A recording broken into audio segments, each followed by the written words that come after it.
우리 사도신경으로 신앙 고백 드리겠습니다. 전능하사 천지를 만드신 하나님 아버지를 내가 믿사오며 그의 아들 우리 주 예수 그리스도를 믿사오니 이는 성령으로 잉태하사 동정녀 마리아에게 나시고 본디오 빌라도에게 고난을 받으사 십자가에 못 박혀 죽으시고 장사한 지 사흘 만에 죽은 자 가운데서 다시 살아나시며 하늘에 오르사 전능하신 하나님의 피난자 계시다가 저리로서 산 자와 죽은 자를 심판하러 오시리라. 성령을 믿사오며 거룩한 공예와 성도가 서로 교통하는 것과 죄를 사하여 주시는 것과 몸이 다시 사는 것과 영원히 사는 것을 믿사옵나이다. 아멘. 찬송가 303장 찬송을 부르겠습니다.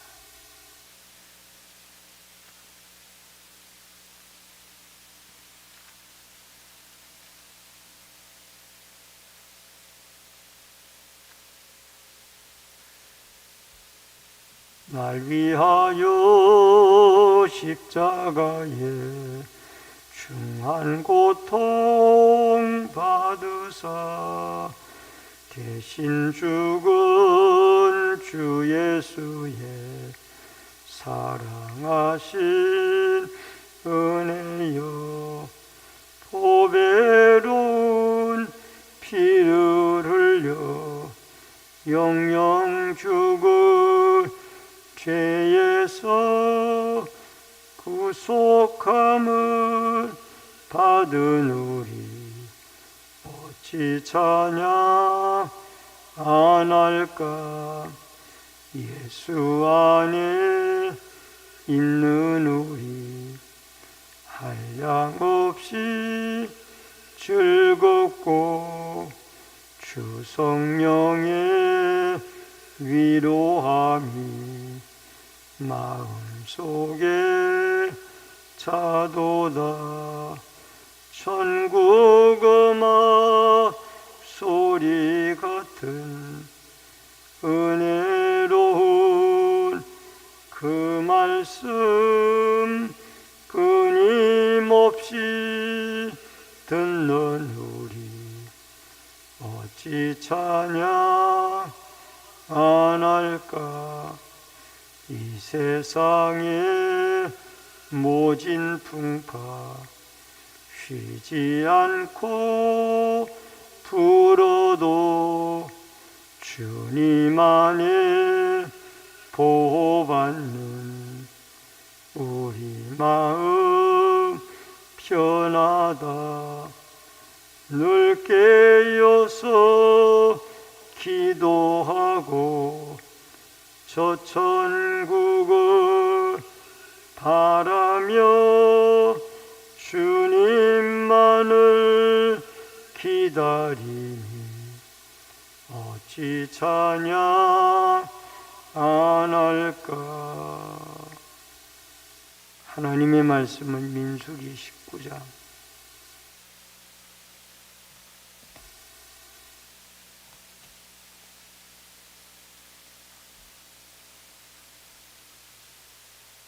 민수기 19장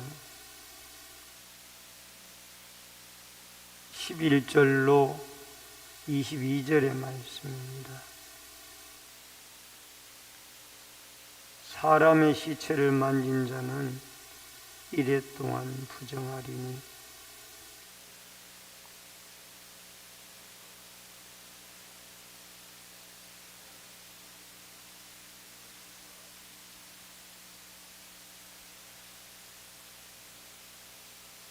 누구든지 죽은 사람의 시체를 만지고 자신을 정결하게 하지 아니하는 자는 여호와의 성막을 더럽힙니다.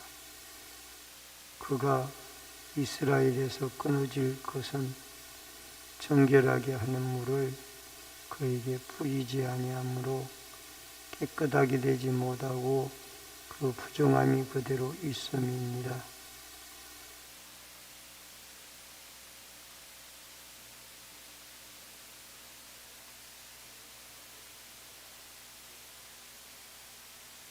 뚜껑을 열어놓고 덮지 아니한 그릇은 모두 부정하니라.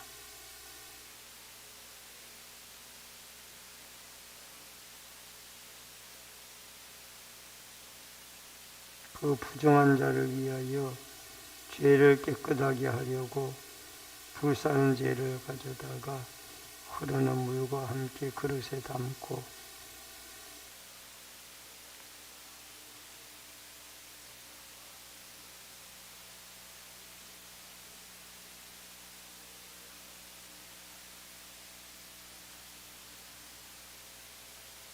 정결한 자가 셋째 날과 일곱째 날에 그 부정한 자에게 부여서 일곱째 날에 그를 정결하게 할 것이며 그는 자기 옷을 빨고 물로 몸을 씻을 것이라.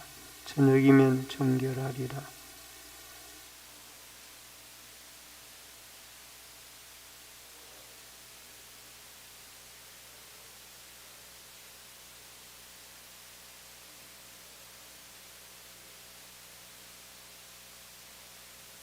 이는 그들의 영구한 율례니라. 정결하게 하는 물을 부인 자는 자기의 옷을 빨 것이며 정결하게 하는 물을 만지는 자는 저녁까지 부정할 것이며 부정한 자가 만진 것은 무엇이든지 부정할 것이며 그것을 만지는 자도 저녁까지 부정하리라. 아멘.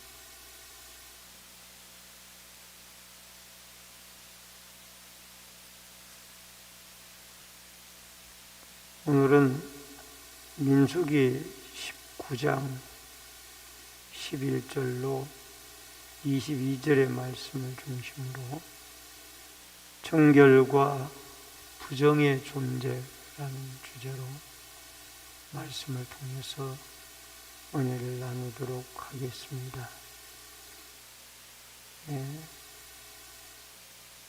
고라와 다단과 아비람, 고라에 속한 자들과 제물의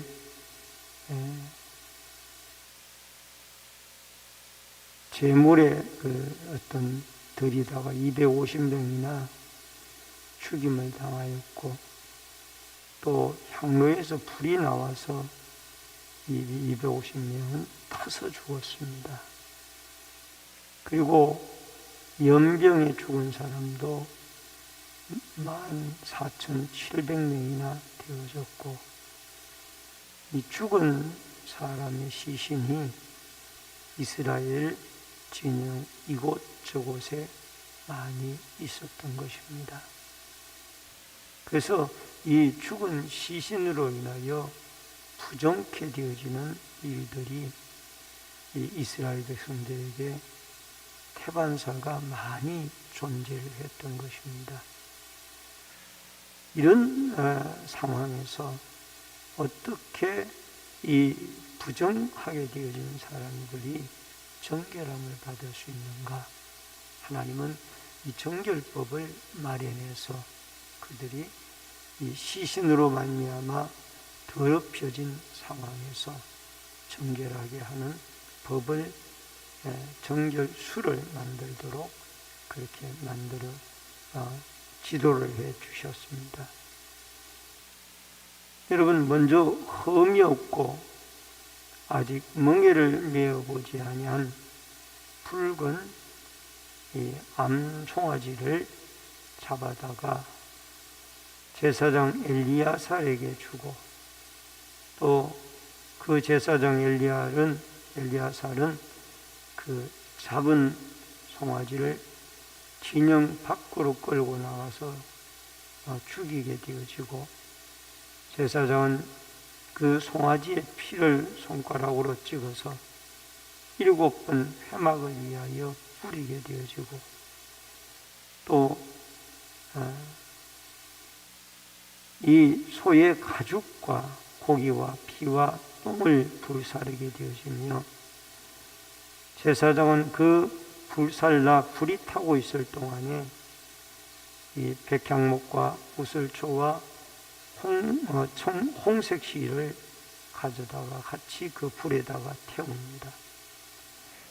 불이 탄 재를 가져다가 진영 밖에 흐르는 물과 함께 섞어서 이 정결수를 만들어서 보관을 하게 되어집니다.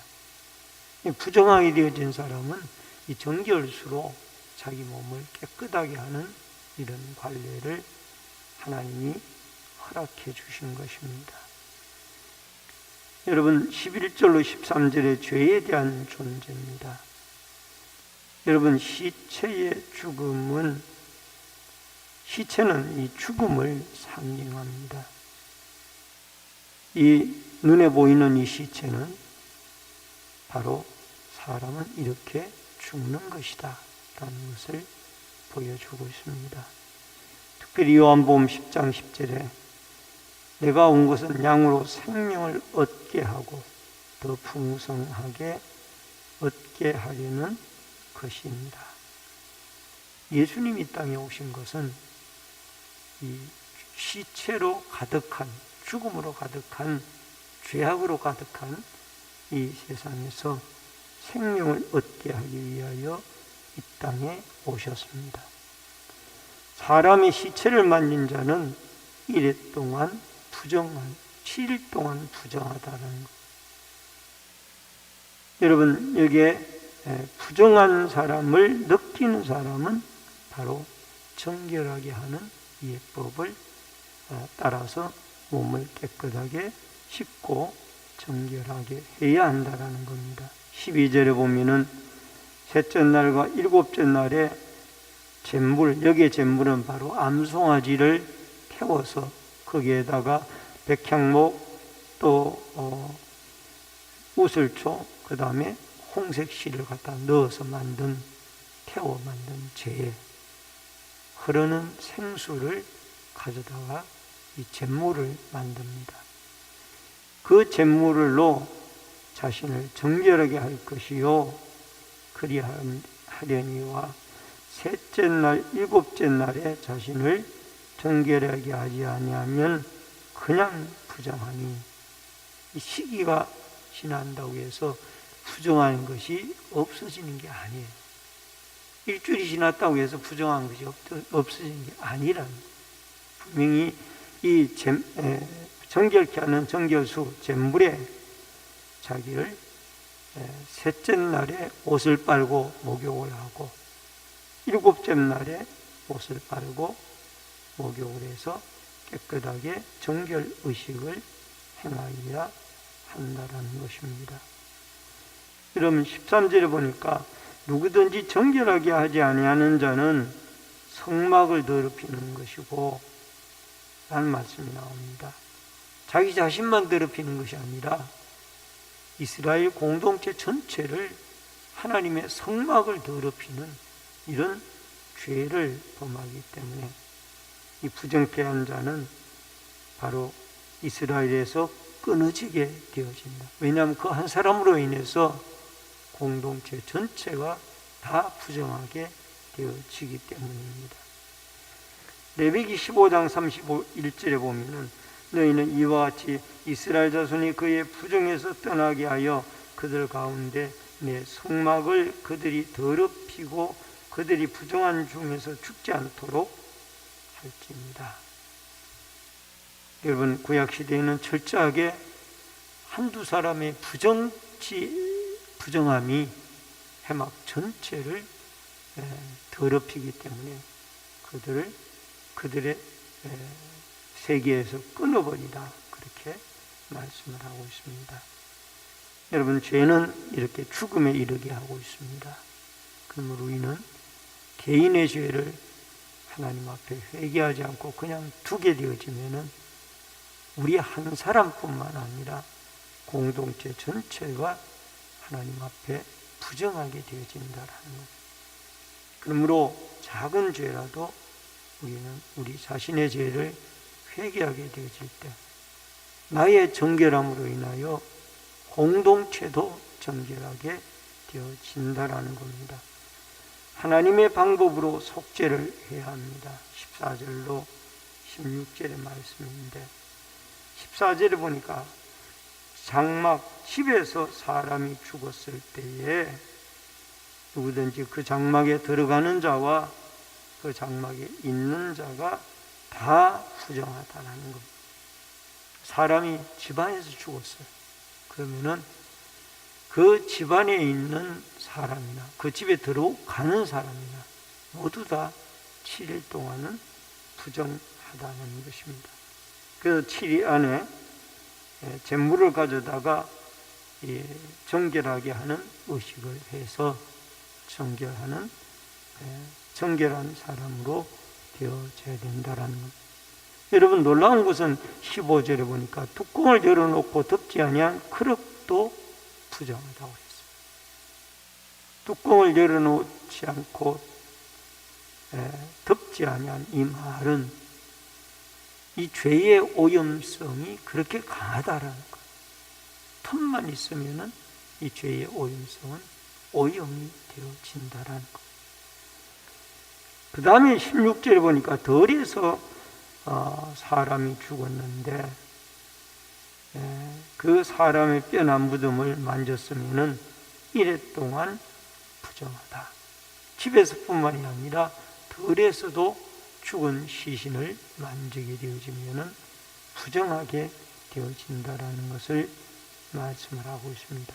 그래서 이제 정결 예식으로 이어지는데 17절로 19절이 중요합니다. 부정한 자를 위하여 죄를 깨끗하게 하려고 불사른 죄를 가져다가 흐르는 물, 이 살아있는 물입니다.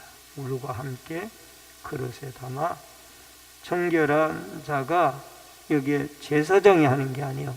제사장이 또 더럽혀지니까 정결하게 되어진 자가 우슬초를 가져다가 그 물을 찍어서 정결수죠.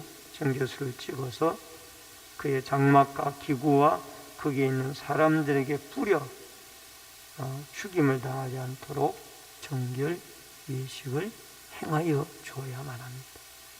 그러니까 이 정결수로 정결함을 받은 사람이 지금 부정케 되어진 사람들에게 우슬초로 그 잿물로 만든 정결수를 찍어서 사람에게도 뿌리고 물건에게도 뿌리고 집안에 다 뿌리라.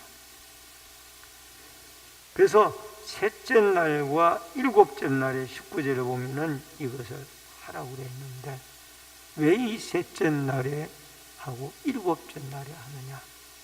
셋째 날에 이 부정케 하는 것을 정결하게 하는 의식을 행하여 이 사람이 죄를 회개하고 뉘우칠 수 있는 기회를 주는 겁니다. 그리고 일곱째 날에 씻어서 완전하게 하는 것입니다. 정결케 하는 것입니다. 여러분, 죄인임을 우리는 그대로 받아들이고 또 속죄의 은혜를 받아야만 합니다. 마지막 네 번째로 부정한 죄가 가져온 결과가 있습니다. 20절로 22절의 내용입니다. 이 부정하게 하고 정결하게 하지 아니하면은 여호와의 성소를 더럽히는 것입니다. 여러분, 자기 자신만 더럽히는 것이 아니라 하나님의 성전까지 더럽힌다라는. 그러므로 정결하게 하는 물로 뿌림을 받지 아니한 적 부정하게 시간이 지나도 부정하다. 그 성도가 죄 때문에 더럽히게 되어지는데 요한일서 1장 9절에 보면은 만일 우리가 우리 죄를 자백하면 그는 미쁘시고 이로사 우리 죄를 사하시며 라는 말씀이 나옵니다. 그래서 우리도 죄를 지었을 때에 수시로 죄를 짓고 삽니다. 때로는 우리도 모르는 사이에 죄를 짓고 살고요. 또 알고도 죄를 짓고 살아갑니다. 그러니 부정한 우리들이 이 죄 때문에 부정하게 되어진 우리들이 이 자기 옷을 빨고 몸을 빨아야 되는데 어디에 빨 거냐? 예수 그리스도의 십자가의 피에 우리는 우리의 몸과 우리의 옷을 살아야만 합니다. 히브리서 9장 12절에 보니까 염소와 송아지의 피로 하지 아니하고 오직 자기의 피로 영원한 속죄를 이루사 단번에 성소에 들어가셨느니라 라고 말씀을 하고 있습니다. 여러분, 우리는 십자가 앞에 우리의 죄를 고백하고 시인하고 또 사죄함의 용서를 구해야만 합니다. 우리가 기도할 때 죄가 생각나면은 그 죄를 하나님 예수 그리스도의 피로 좀 정결하게 해주시고 씻어주시기를 바랍니다. 이렇게 기도를 해야 할 것입니다. 그리고 가장 거룩한 일을 하는 사람인 제사장들이나 레위인들도 더럽혀질 수가 있기 때문에 그리스도의 피로 속죄함을 받아야만 합니다. 여러분, 시체가 사람을 부정하게 하여 붉은 암송아지로 구약시대 때에는 제물을 만들어 씻었지만은, 그러나 이제는 신약시대에 예수 그리스도께서 이 땅에 오셔서 십자가의 속죄 사역을 이루셨습니다. 그 주님 앞에 우리의 큰 죄, 작은 죄, 알고 지은 죄, 모르고 지은 죄를 다 회개하고 또 거짓이 판을 치는 이 어두운 세상에 하나님 앞에 우리는 이 예수 그리스도의 십자가의 피로 우리를 정결하게 해주시고 또 죄의 유혹에 빠지지 않도록 주의 성령이 우리를 지켜주시고 예수의 피로 깨끗하게 해주셔서 하나님 앞에 거룩하고 선택받은 믿음의 사람들로 여러분과 제가 정결한 사람, 정결한 몸으로 그리스도의 피로 씻기움을 받는 거룩한 주의 백성들이 되어져서 하루도 예수 그리스도의 정결한 영적 신부로 부족함이 없이 살아갈 수 있기를 주의 이름으로 축원합니다. 기도하겠습니다. 고마우신 아버지 하나님, 은혜를 감사를 드립니다. 우리는 늘 알고 모르고 이 타락된 세상에 죄를 짓고 살아가고 있습니다. 구약시대 때처럼 송아지의 피로 만든 붉은 암송아지로 만든 제물이 아니라 이제는 예수 그리스도의 십자가의 속죄 사역으로 우리가 그리스도의 십자가의 피로 정결함을 받게 되어졌습니다. 우리가 타락된 세상에 우리도 모르게 우리는 죄와 접촉하고 살아가고 있사오니 우리의 모든 죄를 예수님의 십자가의 피로 씻어주시고 정결하게 하여 주셔서 하나님 앞에 거룩하고 경건된 믿음의 사람들로 오늘 하루의 삶도 살아가도록 인도하여 주옵소서. 이 새벽에도 소원염을 드린 귀한 손길이 있사오니 마음의 소원이 상달되어지고 응답되어지도록 역사하여 주시며 또 기도하고 부르짖을 때에 주의 성령이 함께 하시사 우리의 심령마다 새 힘을 주시고 또 죄악을 이길 수 있는 힘을 허락하여 주옵소서. 예수님의 이름으로 기도하옵나이다. 아멘. 하늘에 계신 우리 아버지여, 이름이 거룩히 여김을 받으시오며 나라 임하옵시며 뜻이 하늘에서 이루어진 것 같이 땅에서도 이루어지이다. 오늘날 우리에게 일용할 양식을 주옵시고 우리가 우리에게 죄 지은 자를 사하여 준 것 같이 우리 죄를 사하여 주옵시고 우리를 시험에 들게 하지 마옵시며 다만 악에서 구하옵소서. 대개 나라와 권세 영광이 아버지께 영원히 있사옵나이다. 아멘.